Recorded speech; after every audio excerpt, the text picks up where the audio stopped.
Recently we had a look at how you could piece together a pretty darn powerful 8-core gaming rig on the cheap with some older server hardware, namely a pair of quad-core Intel Xeons and some server-grade ECC DDR2 RAM and a little bit of creative modding. But some of the fans made it pretty compelling that there was an argument for, hey, instead of drilling a block of wood to use as a motherboard mount and lopping off a part of a shiny GTX 980, why not just use an 8-core AMD desktop CPU instead?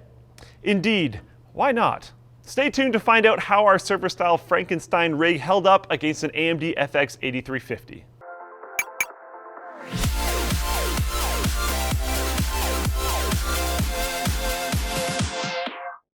FreshBooks is the super simple invoicing solution that lets you get organized, save time, and get paid faster. Click now to try it for free.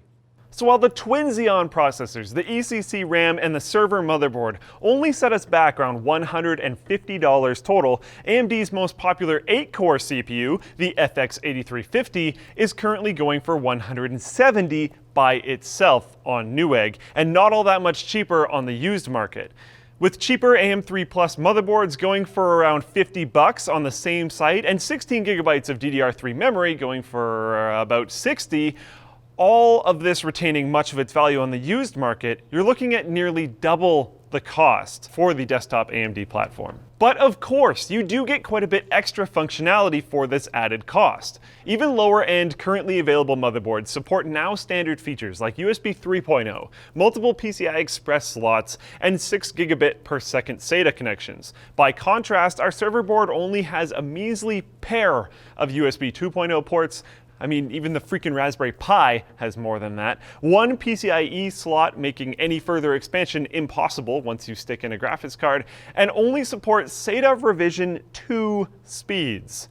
We also needed to separate EPS power connectors with the server board we used, so you may need to find a power supply that has a pair of these as well. And obviously you get the luxury of being able to use your choice of modern CPU cooler in a real, actual ATX case, unless you like that sort of cyberpunk, shady, ghetto-style piece of tech that was just thrown together kind of look, which honestly, I must admit I kind of have a soft spot for, so I would understand. But all of that aside, performance is what matters most, and we put both of our 8-core setups through a full battery of comparison tests. If you're curious about the exact parts we use for these test benches, you can see them on the screen right now. First up, we looked at transfer speeds on our Samsung 850 Pro SSD using the BLACKMAGIC disk speed tests. On our AMD bench, we got a healthy 513 megabyte per second read speed and a 465 megabytes per second write, about what we'd expect from a modern SATA 3 drive. However, our server board was a completely different story, as on it we mustered only 134 and 128 megabytes per second on read and write, respectively, even though the board is supposed to support SATA 2 speeds of up to 300 megabytes per second through its connectors.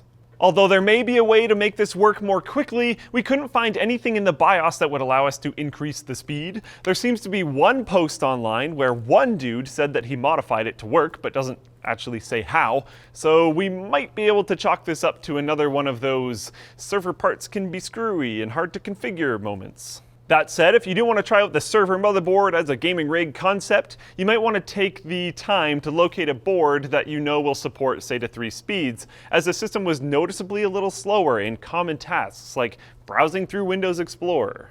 Moving on to synthetic benchmarks, we saw the AMD desktop setup perform 40 to 60% faster in ASUS Realbench Suite, which includes image editing, video rendering, and multitasking elements. The FX 8350 based system also beat on our dual Xeon setup by about 18% in the CINEBENCH CPU test, and also won the OPENGL test, which renders a scene of a car chase, by nearly 40 FPS.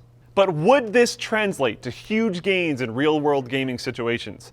The two systems didn't show too much of a difference in our Far Cry 4, and Crysis 3 benchmarks, with our AMD desktop bench only gaining between 1 and 3 frames per second at 4K.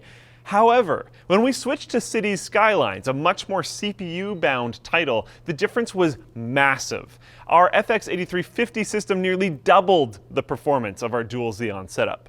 So with these results, does it still make sense to go for the cheaper server setup if you can get your hands on them? It might if all you're doing with your PC is gaming and you want to keep your platform costs as low as possible and allocate more of your budget to something like, say, a nice graphics card, of course.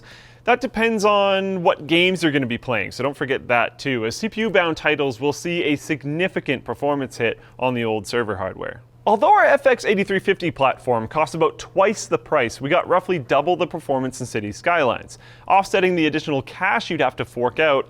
Add in a significantly faster performance in other CPU-intensive tasks and even general computing, as well as many more connectivity options and a more traditional platform with desktop-class 8-core processor, and it looks well worth the additional cost, especially if you won't have to spend a ton of time configuring a server board which isn't exactly designed to be user-friendly all the time. But let's be real for a moment. If the tinkerer in you really wants to try out this kind of a cost-cutting challenge, that's awesome, go for it. Or if an 8350 just isn't in your budget, it's certainly possible to have a satisfying gaming experience on some old Xeons for a really, really good price. Just remember that it might take a little bit more patience. Updesk has a wide variety of powered standing desks available on updesk.com. What almost all of them have in common is the high-quality dual-motor electronically controlled height adjust system that lets you either manually raise or lower your desktop surface or pre-program 3 different heights for sit, stand, or maybe for riding on a bike or a walk-on treadmill.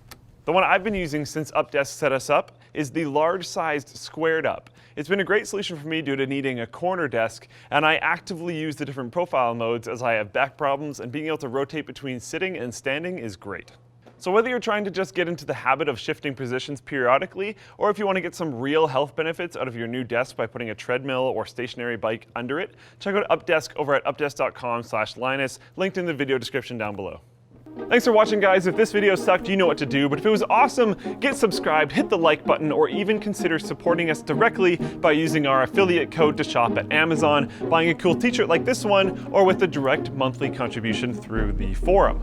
Now that you're done doing all of that, you're probably wondering what to watch next, so click the little button up in the top right-hand corner up here to check out this video, where Linus investigates whether or not Steam machines are actually worth it.